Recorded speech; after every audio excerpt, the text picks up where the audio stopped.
Welcome to part 2 of our cedar and steel table series. In the first part, we built the infill of our tabletop. In this video, we're going to build the steel ring out of 1.25 inch square tubing, and then in the third part, or the next video, we'll build the steel base. Let's go ahead and get started. We start out by bringing the raw 1 1/4 inch square tubing to the metal cutting saw. We first put a 45-degree cut on one end and then flip the material end for end. We mark the length and then we cut the opposite 45-degree. Our metal cutting saw is a dry cutting saw that actually cuts the material rather than grinds it away. This has very little sparks and it has a nice crisp clean cut. It also produces very little heat into the material. Next, we take our sections of material and place them in a wooden jig. This has an auto toggle clamp that holds the material in place and rotates around a center pivot. This allows me to rotate the jig and keep the welding section front and center in a nice, comfortable orientation. Once I weld all the 45-degree joints together, I weld a piece of flat bar to the bottom of the table. These will support the tables and make them about a 1/32 of an inch below the metal perimeter.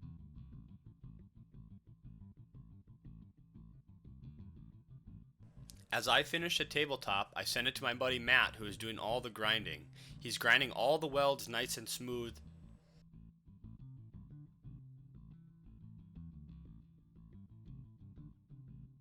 I was able to weld faster than he could grind, so eventually I had the tops welded and I could grab an angle grinder with a flap disc and join in the grinding fun. Here's some footage of the prototype build, but it has the same process as the production run.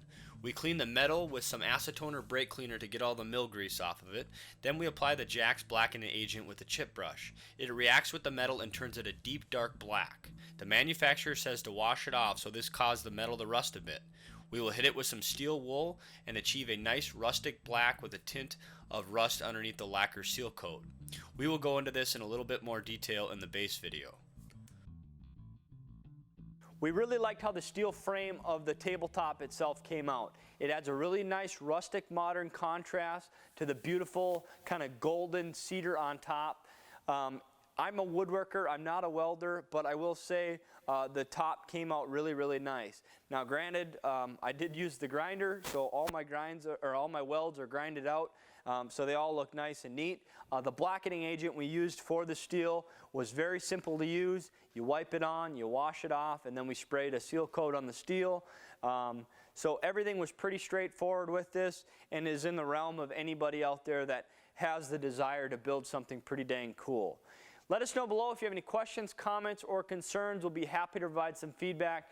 If you missed episode 1 of this series, go ahead and click the card in the corner or the link in the description.